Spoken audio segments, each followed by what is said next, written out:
Space के खतरों से निपटने के लिए इसरो ने कसी कमर। नेत्रा प्रोजेक्ट निभा रहा महत्वपूर्ण भूमिका।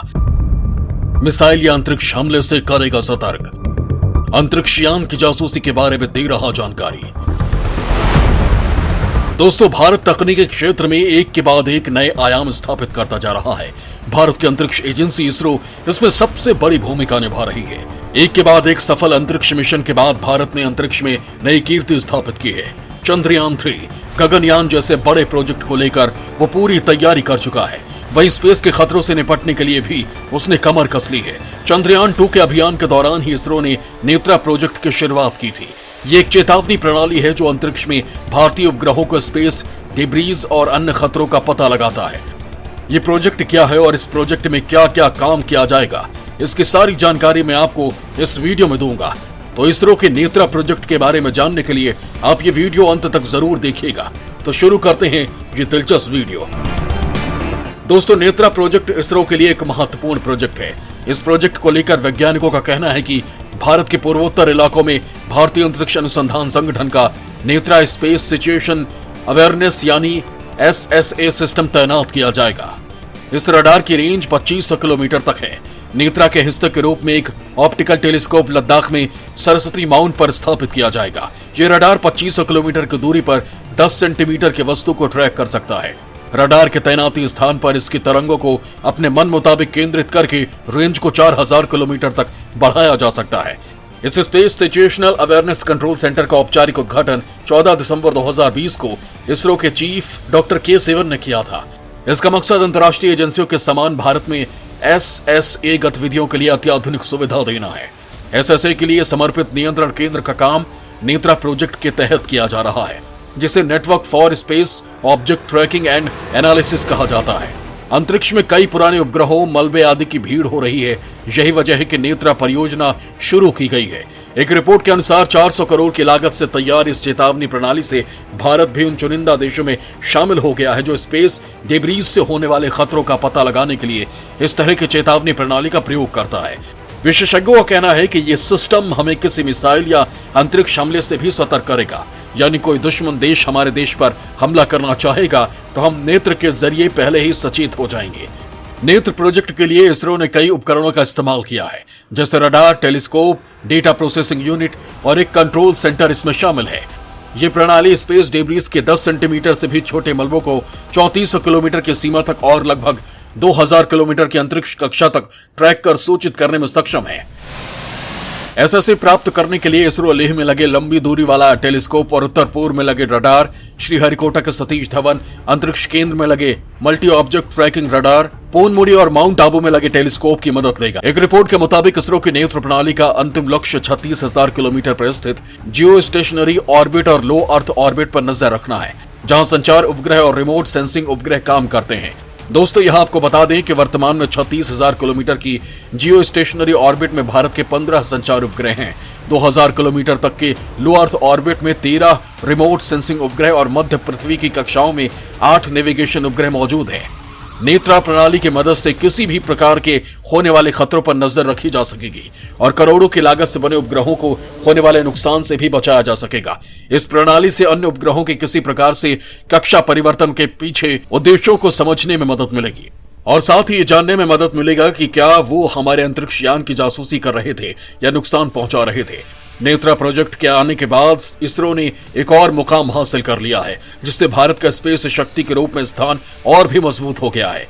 इससे पहले भारत मिशन शक्ति के जरिए अंतरिक्ष में मारक क्षमता हासिल करने वाले देशों की सूची में शामिल हुआ था।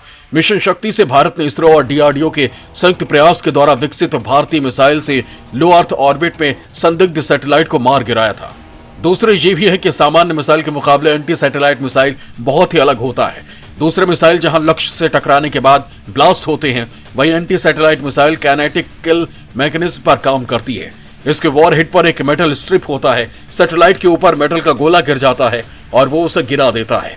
धरती की निचली कक्षा में गतिमान किसी सैटेलाइट को पृथ्वी से निशाना बनाना बहुत कठिन काम है, लेकिन DRDO के वैज्ञानिकों ने दिन रात एक करके इसे कर दिखाया। संचार, GPS नेविगेशन, सैन्य, मौसम, वित्त सहित आम जीवन से जुड़ी मनोरंजन के टेलीविजन चैनल्स, बिजली आदि तमाम चीजें कहीं न कहीं सैटेलाइट से नियंत्रित होने लगी। ऐसे में अगर दुश्मन देश के सैटेलाइट को नेस्तनाबूद कर दिया जाए तो वो पूरी तरह से हमारी काबू में हो जाएगा। उसके सारे गुप्त कोड लॉक हो जाएंगे। आपातकाल में मिसाइल जैसी चीज का भी इस्तेमाल नहीं कर पाएगा। लड़ाकू विमान और युद्धपोत जहां के तहां खड़े रह जाएंगे। इन दोनों ही प्रणाली से अब भारत खुद को सुरक्षित करने की दिशा में काफी आगे बढ़ गया है। इसके साथ ही आवश्यकता पड़ने पर दुश्मन देश के किसी भी संचार और सैन्य उपग्रह को नष्ट भी कर सकेगा। संचार व्यवस्था ठप होने से शत्रु देश की सारी सैन्य संचार प्रणाली निष्क्रिय हो जाएंगी। नेत्र सिस्टम देश की सुरक्षा के लिए एयर डिफेंस नेटवर्क को मजबूत कर सकेगा। हालांकि भारत ने स्पष्ट कहा है कि क्षमता एक डिटरेंट है और किसी भी राष्ट्र के खिलाफ नहीं है। दोस्तों, इसरो इस वक्त कई बड़े प्रोजेक्ट पर काम कर रहा है, जैसे चंद्रयान 3, आदित्य L1 नाम का solar probe mission, Shukrayaan, Mangalyaan 2 यानी मार्स ऑर्बिटर मिशन 2 को भेजने की तैयारी कर रहा है। इसके साथ ही इसरो रूस, अमेरिका, फ्रांस, जापान और इजराइल की अंतरिक्ष एजेंसियों के साथ मिलकर अंतरिक्ष विज्ञान और तकनीकी की कई बड़ी परियोजनाओं पर काम कर रहा है। अंतरिक्ष विभाग के मुताबिक भारत ने अभी तक 60 देशों और 5 बहुत राष्ट्रीय निकायों के साथ अंतरिक्ष सहयोग संबंधी समझौते पर हस्ताक्षर किए हैं। इसमें नासा और इसरो के सिंथेटिक अपर्चर रडार अभियान शामिल हैं, जिसमें इसरो एस बैंड का SAR और दूसरे हार्डवेयर को नासा के JPL को भेजेगा, जहां एस बैंड और L बैंड पेलोड के टेस्ट होंगे। वहीं रूस के साथ भारत का इसरो अपने गगनयान अभियान में सहयोग ले रहा है, जो भारत का पहले मानव अंतरिक्ष उड़ान कार्यक्रम है। इसमें रूस के गगरीन कॉस्मोनॉट ट्रेनिंग सेंटर में 4 भारतीय अंतरिक्ष यात्रियों का प्रशिक्षण पूरा हो चुका है। इसके अलावा इसरो और रूसी एकेडमी ऑफ साइंसेज भी अंतरिक्ष शोध में एक दूसरे का सहयोग कर रहे हैं। ISRO French space agency CNES के साथ मिलकर अंतरिक्ष से पृथ्वी के अवलोकन और मानव अंतरिक्ष उड़ान के साथ स्पेस सिचुएशनल अवेयरनेस के क्षेत्र में मिलकर काम कर रहा है।